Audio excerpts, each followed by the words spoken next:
Welcome to this free immigration help channel. In this video, yet again, we are talking about family immigration, specifically the visa bulletin. And in this video, I will try to help you develop that skill basically of estimating how much longer you have to wait for that immigrant visa to become available for your specific category, for your beneficiary. Now, before we begin, I'm going to mention, like I mentioned in every video on this channel, I am not an immigration attorney. This is not a legal advice. All the information that I provide in my videos on this channel are directly from official government sources. Usually it's USCIS. We're probably going to talk about USCIS today as well, but mostly we will spend some time on the Department of State official government website, specifically the visa bulletin. The reason why I'm making this video is because I do receive a lot of questions whenever it comes to availability of the immigrant visas. People asking questions like when the immigrant visa is going to become available for me or for my beneficiary. But another big reason why I'm making this video is because I always say whenever it comes to information, you have to verify that information. And that goes for the information that I provide on this channel as well. Not only information gets updated all the time, but also the existing information that I'm giving, if you are able to understand how I calculated a certain amount of time, when I say, well, you have approximately 1 year, you have approximately 3 years, approximately 10 years, depending on which category you're in. If you understand the process of estimation and you go to the visa bulletin yourself and you look through the graphs and you're like, oh, I see, okay, that makes sense. Or, maybe I made a mistake, but just in case, if you can verify it for yourself, if you can understand the estimation process, it will become much simpler for you to navigate. And at the same time, also another reason is a lot of people do not realize how bad these backlogs and these delays are. So I think if we can bring a little bit more awareness, a little bit more light to this problem with the immigration process, whenever it comes to family reunification, I think it might help a lot of people. So without further ado, let's get straight into it. As you guys can see, I have the April 2023 visa bulletin open in front of me. It came out just a few days ago.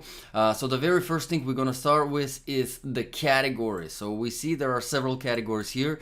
There's a first priority category, second priority category, a few couple of A and B, third priority, and first priority. So whenever it comes to the first priority category, it's unmarried sons and daughters of U.S. citizens who are over 21. Okay, so if the child is under 21, none of this applies. The whole visa bulletin does not apply because on those categories there is no visa cap. So once you're documentarily qualified with the NVC, they transfer the immigrant visa is already available. They transfer the case to the local U.S. embassy, or asking you to file the application for the adjustment status if the beneficiary is here in the United States. But you get the point. You don't have to deal with the visa cap issue. You don't have to wait. So this is only for unmarried sons and daughters of U.S. citizens over 21.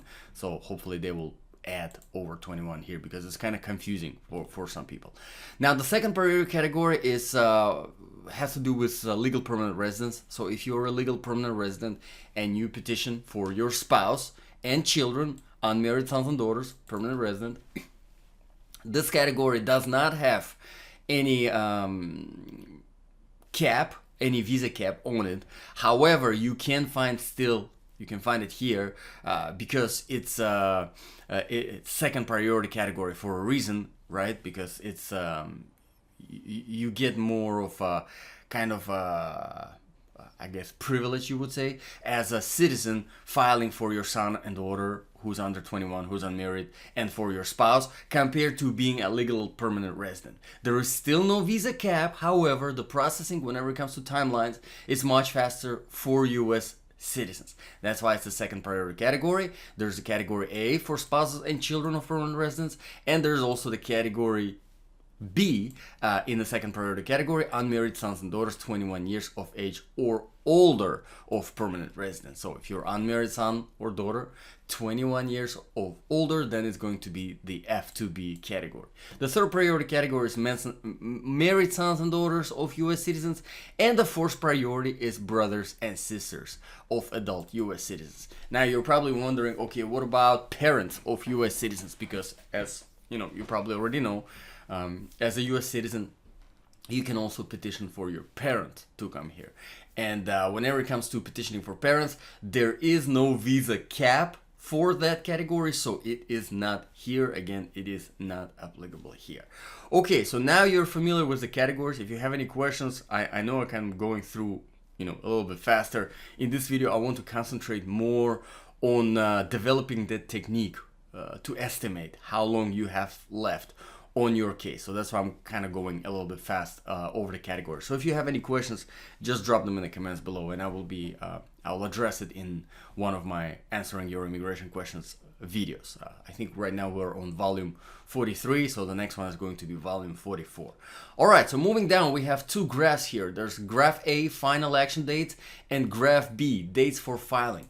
Before we look at these graphs, however, I wanted to clear out probably one of the biggest misconceptions whenever it comes to these dates in general, and that is the term priority date. And probably everyone heard, if you are engaging in this whole process, petitioning for your alien relative, you probably heard that term priority date. If you Google it, there is so much information on it, and the information is all over the place. And a lot of this information is, I wouldn't necessarily say incorrect, but it is a little bit it is a little bit deceptive, because it kind of throws you off and makes you think of a priority date as something that is not the case. All right, so what is the priority date? Priority date is your priority date, your personal priority date, when you expressed, this is the best way to think about it, when you expressed the intention, all right, to petition for your alien relative, for your brother, sister, your wife, husband, kids, whoever. When you express that to the immigration services. And in all of the cases, it's going to be USCIS, because you file the initial petition, I-130 alien relative petition, it goes to USCIS. So whenever you file that petition, once that petition is accepted by USCIS, that is your priority date. So if you open up the very first notice that you received from USCIS about your I-130 petition saying, hey, we have received your case, your application is now in process, and date on the receipt date, basically. That receipt date is your priority date. Okay, so now knowing that, again, if you Google, for example, priority date, you will get some weird stuff like how to calculate your priority date, or there's a priority date calculator, which is completely, I cannot understand it. And that's why a lot of people, they get confused and they get thrown off, because you don't need to figure out or calculate your priority date. I mean, there is nothing to calculate. Your priority date is when USCIS have received your case, and it's right around time where you submit it. So the day that you submit your I-130 petition, probably from that date, maybe 2 weeks, 3 weeks, until USCIS sends you the notice of receipt, that is your priority date. There is nothing to calculate. You know your priority date and nobody else. So for example, even if, like, by looking at these dates, by doing, I can do a lot of stuff and I can know a lot of information, but I won't be able to calculate your priority date unless you tell me your priority date. So the only one who knows the priority date is the petitioner themselves. That's you. So there is no calculator, there is nothing. Priority date is when you have expressed your intentions to petition for the alien, basically saying that, hey, I want my wife to get a green card on the fact that I am a legal permanent resident, or on the fact that I'm a US citizen. You get the point. So once they receive the case, once they accept it, that is the priority date. So with that being said, graph B, we're gonna leave graph A for now. We're not gonna talk about it just for now. Graph B right here, dates for filing. All right, that is, dates for filing is a synonym in this particular case to the priority date. Only it shows the priority dates of people who are whose immigrant visas are becoming available now for their beneficiary. That is, all right. So let's say we're looking at these dates here right now. Let's say for F1 category, we see August 2016. What does that mean in the graph B? What does that mean for F1 August 2016?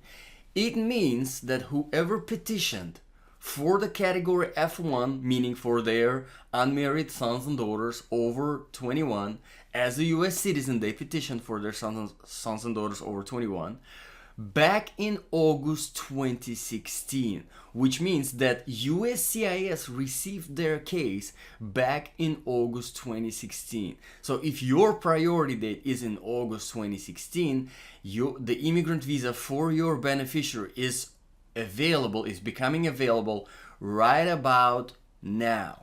Okay, so these are the priority dates of people who filed back, and that's really what Visa Bulletin shows us.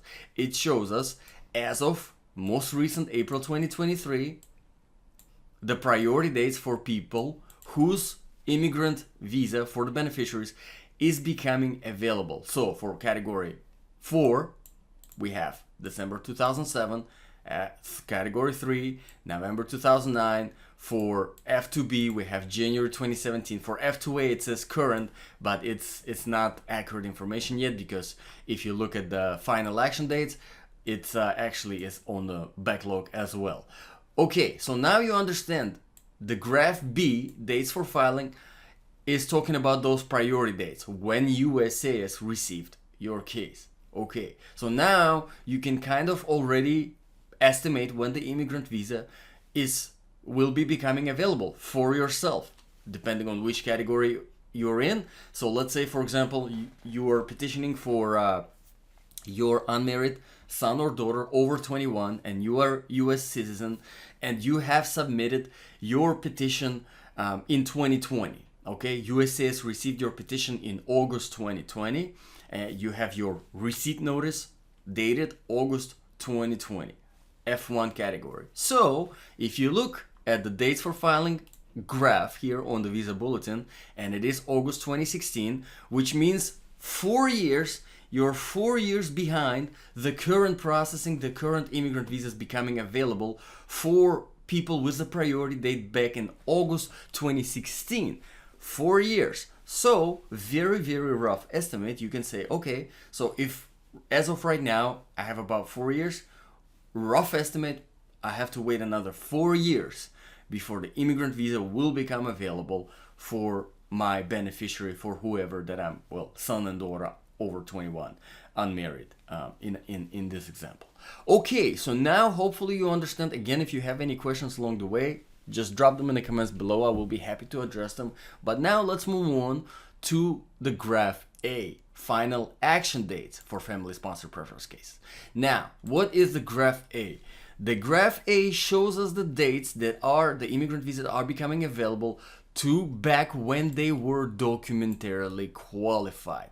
Now, there is a benefit to looking at this graph, and there's also a drawback to looking at this graph. I'll start with the drawback. The drawback doing the estimation based on this graph alone is because sometimes it might throw you off. It might give you inaccurate. It might bring you to an inaccurate conclusion. Why? Because a lot of times whenever it comes to your petition being documentarily qualified, your beneficiary becoming documentarily qualified with the Department of State, with the NVC, sometimes, in some cases, USCIS waits until the immigrant visa becomes closer to the availability of the immigrant visa, and then they transfer the case to the Department of State.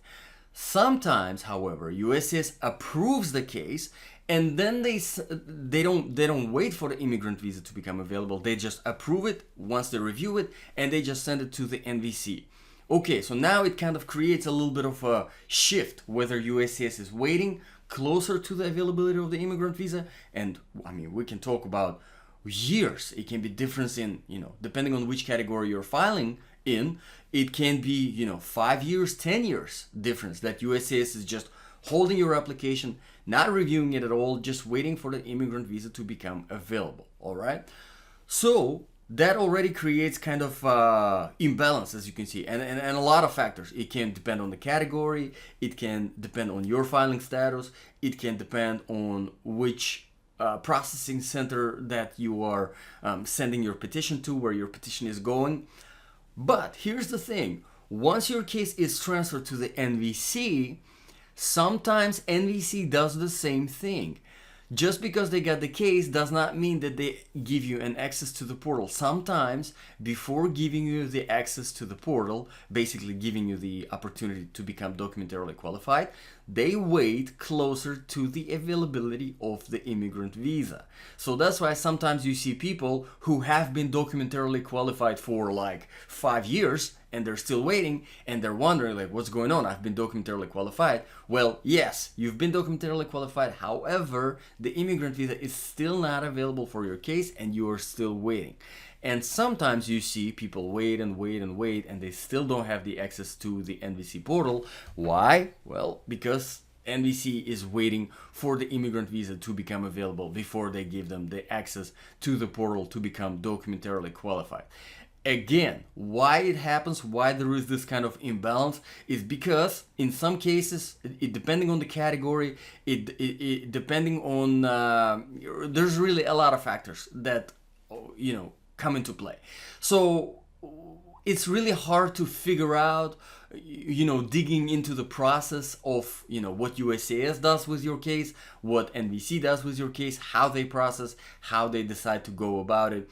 So instead of doing that, we have this graph A, as a supplemental graph to kind of get that idea of where your case is. Okay, so how do you do that now? Now you understand what this means. This is documentarily qualified dates. Again, it's very rough because let's say, for example, we're going to look at the December 2014 for the same F1 category that we looked in this graph, and it was August 2016. So about 2 years difference, and it makes sense because you're documentarily qualified. You have to go through this process with the NVC, submit all the documents, submit all the financial information. So it makes sense, all right? However, there are a lot of cases that have been submitted back in August 2016, and they are just now becoming documentarily qualified in closer to the 2023, or maybe about a year ago, and that date is way after December 2014. So if you compare a lot of people's documentarily qualified dates to these dates, they're not gonna make sense. That is why, and I really hope that it makes sense, because I know it's just it might seem pretty confusing. To me, at least it was. For a very long time, I could not absolutely understand it. And it took me a long time to kind of develop the technique and understand the difference and kind of go about the date. So this A graph is a supplemental, basically, graph to this graph right here. If you rely to this graph alone, most likely you're not going to be able to determine the availability of immigrant visa. But if you use both of these in conjunction, so if you already, let's say you already have obviously you have your priority date, but you already have your documentarily qualified date as well, all right? If you do have both, then you can compare between the two graphs and kind of get an idea when the immigrant visa is becoming available. However, if you just judge by the documentarily qualified date with this graph right here, then most likely you're not going to get the correct information. And I really hope this makes sense. If you have any questions about it, let me know in the comments below, and I will definitely address it, because this is kind of important. Now, the very last thing that I wanted to show you in this video, whenever it comes to the estimation of the availability of the immigrant visa, besides the comparison between these two graphs, I also really, it really is helpful, I would say almost must do, is compare between the different visa bulletins. So for example, with the past months, right, March visa bulletin and April visa bulletin, if we take a look at the March visa bulletin, and there are a few ways you can do it. You can just go to visa bulletin and you will have the previous, so March 2023, we're going to open it here, and we're going to go to April 2023. And if you look at the graphs, we're not going to use the documentarily qualified graph, we're going to use the priority date graph. I'm going to scroll down here, and if you compare the two graphs, let me get this on the same level. There you go. Almost, no, one more. There we go. As you can see, the dates did not change at all. So, with that being said, you start wondering, okay, well, for a whole month, the dates did not move. So it means that they're not catching up with the backlog that is happening with the immigrant visas. So what's going on? How far does this go back? So now we will go to, we'll keep April open, and on this March, I'll use this page as an example and show you a little bit of a cool trick if you want to access the older visa bulletins, which is what we're going to do. So if you look at the link right here, and there is a few ways you can access it through, you can find the list of all the visa bulletins available, but this is just what I like to do. So if you live, let's say March 2023, and then this is 2023, I'm going to change this right here to 2022. So we're going to go a whole year back, and we will see what was going on in March 2022. So now we'll scroll down to the priority dates on March 2022, and we will compare them. Okay, there you go. So in March 2022, the whole year ago, they have been processing for F1 category May 2016, August 2016, which means May, June, July, and then August.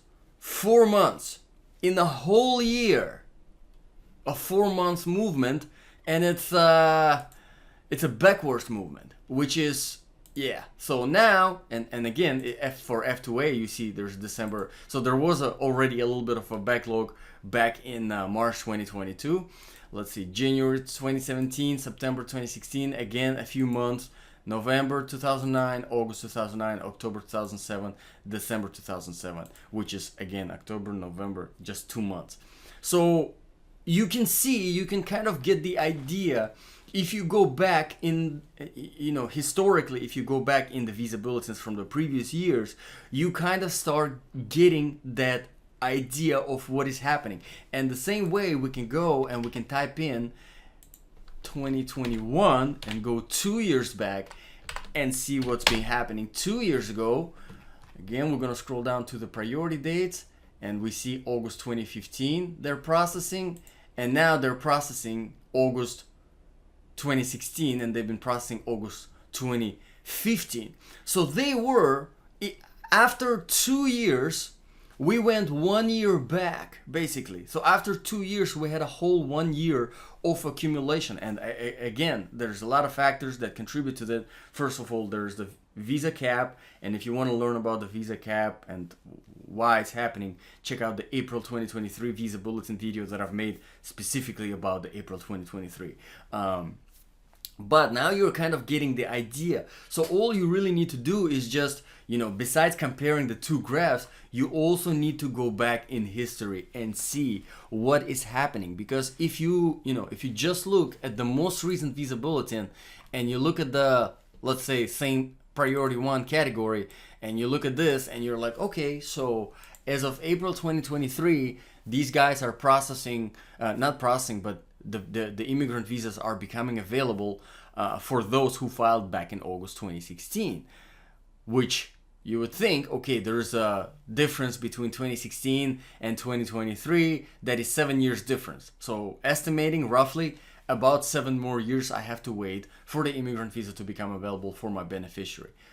Yes, but it's a very rough estimate, and I always say that, rough estimate. Why? Because if you go back a year, if you go back 2 years, you will see that within those 2 years, the things did not speed up, they actually slowed down, which is really sad, and that's one of the huge problems that we have with the immigration. That's why, you know, a lot of people who are familiar with the immigration process, how it works, they all talk about the immigration reform and how it needs to change. And this is one of the main things that really needs to change, because here we are talking about US citizens and permanent residents inviting their relatives. These are the people that went through the process, that went through the interviews, through the course, through the medical examinations, in order to background checks, obviously, who did not do any criminal activity, nothing. These are the gold standard, basically, the individuals of the society. Why? Because they have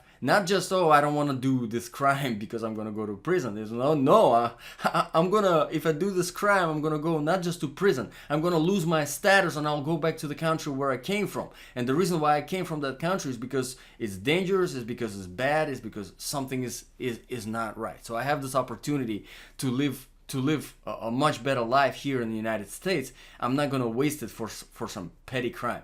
All right, and it's a rough example, but you know, if you're an immigrant, you definitely understand it. I mean, I've been, you know, 5 years while you know, being a permanent resident. That's what you think about. You're like, you know, yeah, I can have a bottle of beer with my friends and then drive home. It's just a bottle of beer.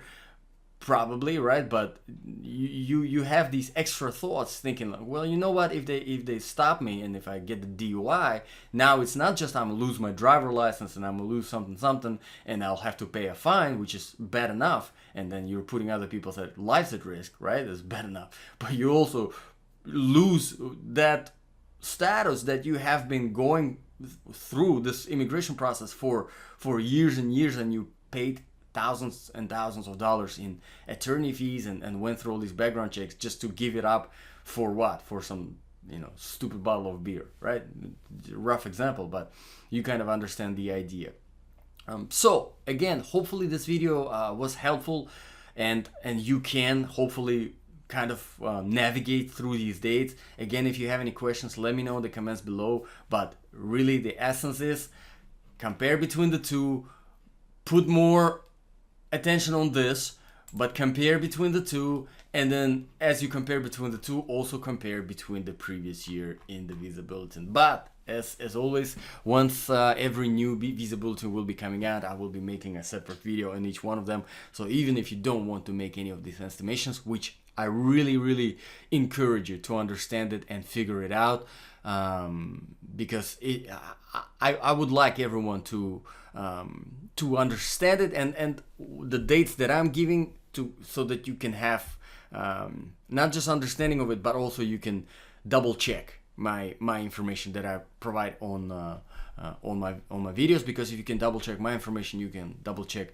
the information from other sources, and that is really, you know, taking responsibility, taking control over your case. And that's one of the reasons why I started this channel. So thank you everyone for watching. I hope this was helpful. Thank you for your time. God bless, and I will see you in the next video.